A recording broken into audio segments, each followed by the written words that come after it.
बना रहा हूँ, आईटी से के लिए प्रोडक्ट बना रहा हूँ, ये मेरा क्लाइंट बेस है। जो ये छोटा सा स्टेज के साइज से जो कार्यक्रम शुरू हुआ था वो आज ग्लोबली पहुंच चुका है और लगातार मेरा सपना है कि दुनिया का ऐसा कोई भी देश बाकी नहीं रहना चाहिए जहां पे डॉक्टर नेचर के वर्ल्ड के शुद्धतम प्रोडक्ट ना पहुंच जाए, ऐसा कोई देश बचेगा नहीं। हम लगातार मेहनत कर रहे हैं, 365 दिन मेहनत कर रहे हैं, लगातार काम कर रहे हैं। क्यों कर रहे हैं उसके लिए मैं एक छोटा सा प्रेजेंटेशन आपको दूंगा। प्रेजेंटेशन बड़ा है लेकिन शॉर्ट उसको करके आपको बताने की कोशिश कर रहा हूं कि क्यों जरूरत है और क्यों आपको मेरे साथ आने की जरूरत है, क्यों आपको आ जाना चाहिए, क्यों हमको मिलके काम नहीं करना चाहिए। अगर हम मिलके काम करेंगे तो हमारे देश के लिए क्या बेनिफिशियल है, आपकी पर्सनल इकोनॉमिक्स के लिए क्या बेहतर है। क्योंकि दुनिया में अगर इंसान को ऐसा तरीका मिल जाए, दुनिया में अगर इंसान को ऐसा तरीका मिल जाए जिस तरीके से पैसा कमा के हमारा हेल्थ सुनिश्चित होता है। दोस्तों आप सोच के देखिए कि अगर मैं बीमार हो जाऊं, मुझे डायबिटीज हो तो कोई मेरे से डायबिटीज का प्रोडक्ट खरीदेगा? मुझे अस्थमा हो तो कोई अस्थमा ठीक करने का प्रोडक्ट खरीदेगा? तो मेरे प्रोफेशन में मेरा स्वस्थ रहना, जितना मैं ज्यादा स्वस्थ रहूंगा उतना ज्यादा मेरा इनकम बढ़ेगा। तो मैं आपको वो प्रोफेशन देना चाहता हूं जिससे सबसे पहले तो आपका स्वास्थ्य को और बेटर किया जाएगा, और बेटर किया जाएगा। आप स्वास्थ्य के बारे में सीखेंगे और खुद को स्वस्थ रखेंगे, और जितना ज्यादा आप स्वस्थ रखेंगे उतना ही ज्यादा आपका बिजनेस बढ़ेगा। तो एक बहुत ही बेहतर अपॉर्चुनिटी है। सन 2000 में जब मैं उस सेमिनार में बैठा था तो मुझे कुछ नहीं मालूम था। मुझे ये मालूम था कि यार मैंने एग्रीकल्चर से टॉप किया है, पूरी जिंदगी गोल्ड मेडलिस्ट रहा हूं और मुझे शानदार जॉब मिल गया, अब मेरी लाइफ सेट है। ऐसा मुझे समझ में आता था। ऐसे बहुत सारे लोगों को समझ में आज आता होगा जो महीने के 50,000 कमाते होंगे, 1 लाख कमाते होंगे, 2 लाख कमाते होंगे, उनको लग रहा है उनकी लाइफ सेट है। दोस्तों मैं ऐसा बता देता हूं आपको, दुनिया के अंदर आज ऐसी ऐसी चीजें मौजूद है जो आपको एक्सपीरियंस लेना चाहिए, दुनिया घूमना चाहिए। ऐसे ऐसे रुमाल भी आते हैं साहब, छोटे से हैं, जेब में रखने का जो रुमाल होता है वो भी 5-5 लाख के मिल जाएंगे। ऐसा भी व्यवस्था है दुनिया में।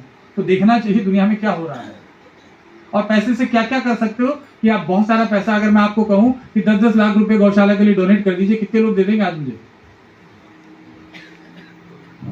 कुछ लोगों ने हिम्मत करी है। तो सच में ऐसा किया जा सकता है, ऐसा करना भी चाहिए। बहुत मजा आता है, बहुत मजा आता है जब आप किसी के लिए कुछ कर पाते हैं ना। आप लोगों की आशीर्वाद से एक चीज मैं बता देता हूं, राजस्थान जयपुर के अंदर आज खैर देखिए इंसान सब कुछ नहीं कर सकता है। इंसान के मैं बहुत ज्यादा लकी हूँ, फॉर्चुनेट हूँ कि मुझे जिंदगी ने अच्छे अच्छे मौके हमेशा दिए और मौकों के मुताबिक मैंने काम भी किया, ये बात भी सही है। लेकिन फिर भी ईश्वर की मर्जी से ज्यादा तो कोई कुछ नहीं कर सकता। तो खैर जो भी कुछ हम हैं वो तो डेफिनेटली पीछे बैठे ही हैं, इसीलिए मैं इधर खड़ा हूँ, तो पीछे उनका साथ रहता है। लेकिन बहुत इंपॉर्टेंट ये है कि हम लोग अपनी लाइफ में खुद क्या डिसीजन लेते हैं, क्या एक्शन लेते हैं, तो वो बहुत इंपॉर्टेंट है। और आज क्यों एक्शन लेना चाहिए, मैं थोड़ा सा प्रेजेंटेशन आपको दिखाता हूं कि वेलनेस इंडस्ट्री, जिसको हम लोग हेल्थ इंडस्ट्री बोलते हैं, 2 तरीके की दुनिया में इंडस्ट्रीज, मतलब इस हेल्थ के बारे में किसी से आप पूछेंगे आप क्या करते हैं, बोलते हैं हेल्थ इंडस्ट्री में हूं। पता चल रहा है कि वो हॉस्पिटल में डॉक्टर है, कंपाउंडर है, नर्स है। अब एक्चुअल में हम बड़े कंफ्यूज हैं, क्या उसको हेल्थ इंडस्ट्री बोलेंगे? मैं उदाहरण देता हूं कि किसी ने एक डायलिसिस सेंटर खोला तो क्या बोलेंगे, वो हेल्थ इंडस्ट्री में हम बोलेंगे ना, यही बोलेंगे ना, हेल्थ इंडस्ट्री में।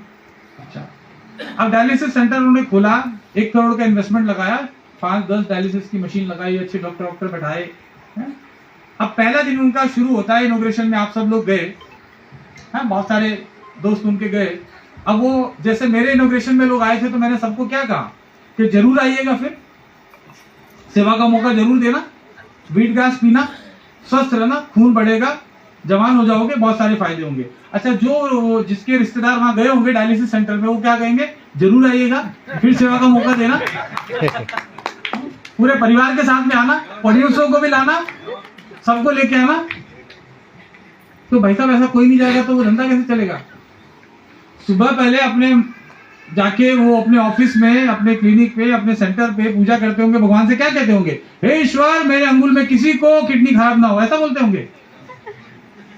क्या बोलते होंगे, भगवान धंधा अच्छा चले, भगवान बैंक से ओडी लिमिट करके 2 करोड़ की मशीनें खरीदी है, ये खर्चा निकल जाए, बच्चे को फॉरेन भेजना है, बीवी को दिवाली पे 10 लाख का ये दिलाना है, हे ईश्वर किडनी खराब कर। बोलते नहीं होंगे, मन में तो यही आता है ना। आपको क्या लगता है, जिसने कार्डिक हॉस्पिटल खोला है 200 करोड़ का लगा के, अपोलो हॉस्पिटल के मालिक क्या बोलते होंगे कि ईश्वर इस देश में कोई बीमार ना पड़े, ऐसा बोलते होंगे। ये हिम्मत सिर्फ आयुर्वेद वाले, योगा वाले यही कर सकते हैं कि ईश्वर कोई बीमार ना पड़े, क्योंकि हम बीमार ना रहें, लोगों को बीमार ना करने का ही हमको पैसा आता है। खैर, तो ये जो इंडस्ट्री, उसको हेल्थ इंडस्ट्री नहीं बोलते हैं, उसको सिकनेस इंडस्ट्री बोलते हैं। यानी कि उस इंडस्ट्री को, यानी कि जो डॉक्टर्स की इंडस्ट्री है, दवाई की इंडस्ट्री है, केमिकल की इंडस्ट्री है, ऑपरेशन की इंडस्ट्री है, सर्जिकल इक्विपमेंट की इंडस्ट्री, उसको क्या बोलेंगे? सिकनेस इंडस्ट्री, क्योंकि वहां लोगों को बीमार होने से ही वो इंडस्ट्री चलती है। समझ रहे हैं?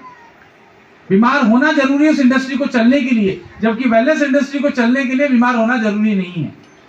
आप योग करते हैं, जिम जाते हैं, ब्यूटी पार्लर जाते हैं, स्पा में जाते हैं, केरला में जाके अलग अलग आयुर्वेदिक मसाज लेते हैं, शिरोधरा लेते हैं, पंचकर्मा ट्रीटमेंट कराते हैं, या फिर आप श्री श्री के आर्ट ऑफ लिविंग सेंटर में जाते हैं, या कुछ भी इस तरीके से चीजें करते हैं। डॉक्टर नेचर के वेलनेस सेंटर पे आते हैं, जहां पे हम आपको कहते हैं कि वीट ग्रास पी लो, आंवला पी लो, त्रिफला खा लो, करेला खा लो, जामुन खा लो, है हल्दी खा लो, शुद्ध हल्दी खाओ, सरसों का शुद्ध तेल खाओ, गाय का घी खाओ। तो ये हम लोग क्या कर रहे हैं? आपको बीमार नहीं पड़ने देना चाहते हैं, आपकी बीमार ना पड़े उसमें मदद कर रहे हैं, और फिर भी हम पैसा कमा रहे हैं ना।